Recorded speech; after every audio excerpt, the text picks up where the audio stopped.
Hello, all you Estrons and Putneys out there in the Western Hemisphere. This week's Parsha is Parshas Toldos, Generations. A very strange story that takes place here, involving Yitzchak and his two twin sons,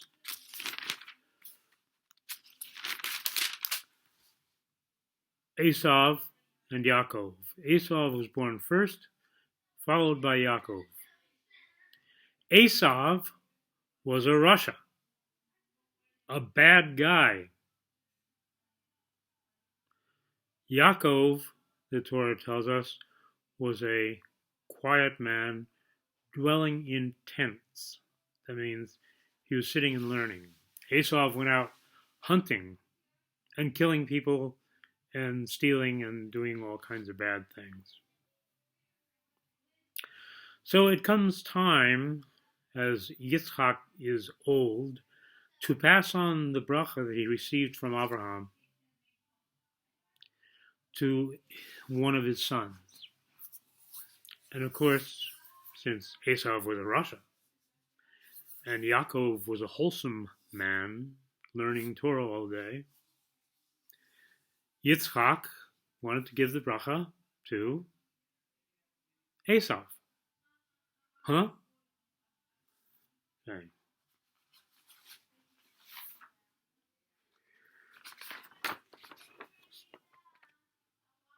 Esav and Yaakov. Esav is the hairy warrior. Yaakov is the calm guy. And this is earlier when Esav came in from the field and he was starving. And he said to Yaakov, "What you got cooking there?" He said, "Lentils." He said, "Pour some of that stuff down my throat." Yaakov said, "You have to sell me your birthright. That is, the privilege of being the Bechor." And Esau said, "Well, what's involved in being Bechor?" I said, "Well, you're going to have to do some sacrifices, and if you do them wrong, you could get killed." Esau says, "What do I need from that? Pour that stuff down my throat. You can have the birthright. What do I care?"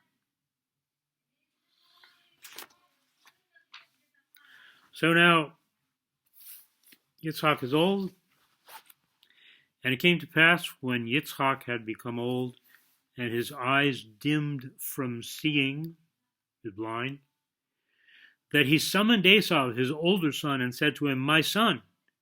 And he said to him, "Here I am." And he said, "See now, I have aged. I know not the day of my death. Now sharpen, if you please, your gear, your sword, and your bow, your weapons, and go out to the field and hunt game for me." Game is animals.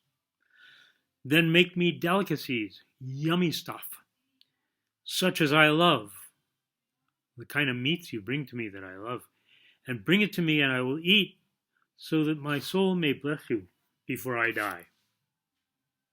It's very strange. He's going to give the bracha of Bnei Israel, of Abraham and Yitzchak and Yaakov, to Esav if he goes out and gets him some yummy meat. You think Yitzchak lives to have deli?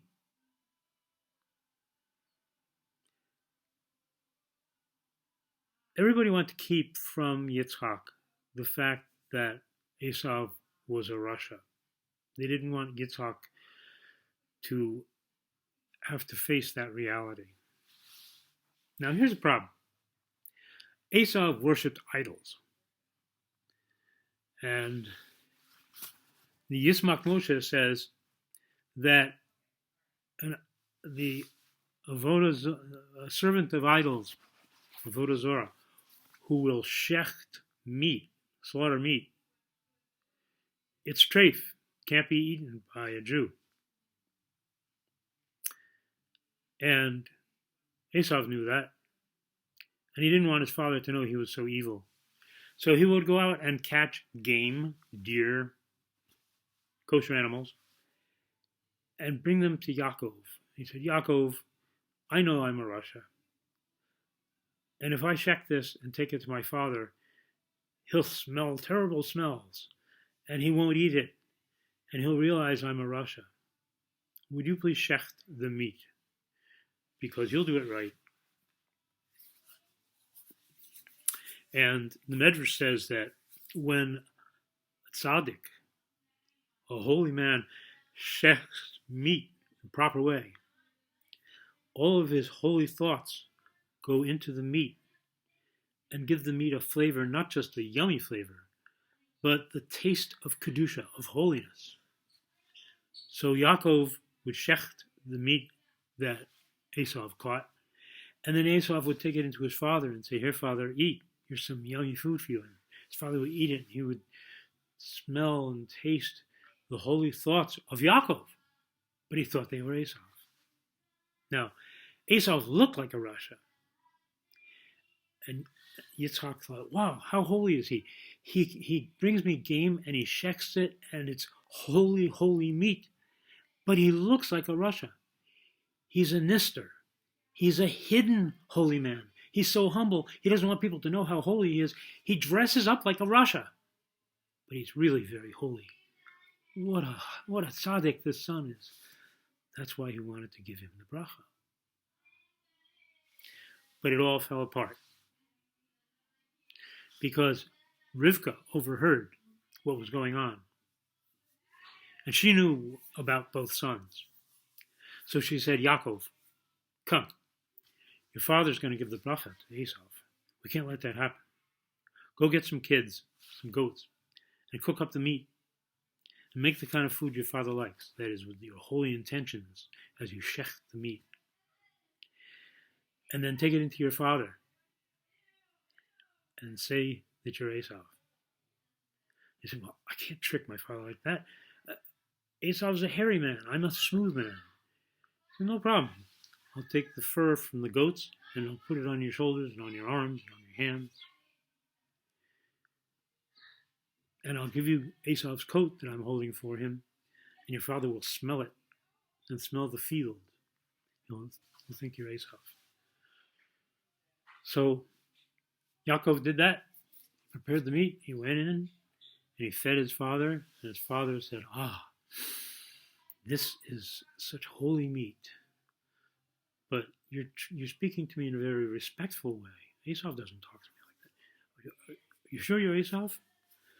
He says, "Yeah."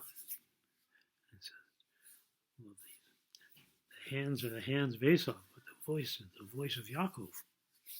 Well, anyway, you get the bracha. And he gave him the bracha. And then he left. And then Esau comes in right after that with his meat. Now, Yaakov hadn't been anywhere to be found to shech the meat, so Esau said, "Well, I'll have to do it myself." He walks in, and Yitzchak immediately smells this meat, this horrible, like roadkill, got run over by a car and sat in the Arizona sun for 5 hours with worms on it. He's like, He smelled the smell of Gehinnom, sulfur, bad smell. He said, "Who are you?" He said, "I'm Esau." And Yitzchak trembled because he realized everything now. And he said, "I gave the bracha to your brother Yaakov, and he will be blessed because I know now he's the Holy One and you're a Rasha." So that's how it is that his father Yitzchak was at first deceived into thinking that Esau was holy, because Yaakov and Rivka and Esau, they were all in on this. But then when it came to the final moment and Esau couldn't find Yaakov to shech the meat, it all fell apart. So no, Yitzchak was not there just to eat a whole lot of yummy meat. He was there to taste the holiness of the food that would be brought, and then to give the bracha. So he wasn't just looking for a corned beef on rye. Yummy meat, oh bless you. Now, one other quick thought from this week's parsha. When it came time that Abraham died, it says that Yitzchak and Yishmael buried him. Yitzchak first. Now Yishmael, you recall, had to be kicked out of the house with Hagar early on when Yitzchak was a young lad because Yishmael was doing bad things, being a bully. So they went away. But later they came back. And Yishmael did tshuva. And how do we know that he did tshuva? Because he let Yitzchak go first to bury Abraham. He admitted, I'm the older brother, half brother, but you are the head of the family. And Hagar had to go away because she was being mean to Sarah.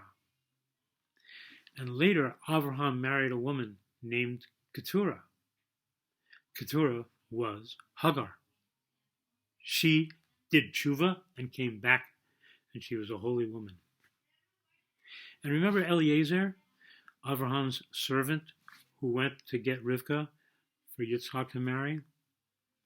Before he left, Eliezer had said, maybe you want to have Yitzchak marry my daughter. And Abraham said to him, no way, you're cursed. You're from Canaan. No.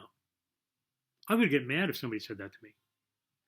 But we saw afterwards that Eliezer went and he did his faithful work for his boss, Abraham, and brought Rivka back, and he did everything right.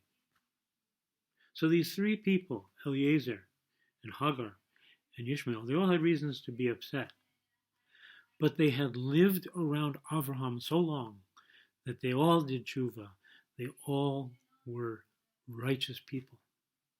There was one other person who should have stuck around, his nephew, Lot, the guy who went off to live in Stone.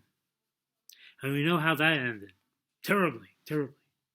If Lot had stayed with Abraham, then just like Hagar and Ishmael and Eliezer, he would have had the opportunity to become a righteous man.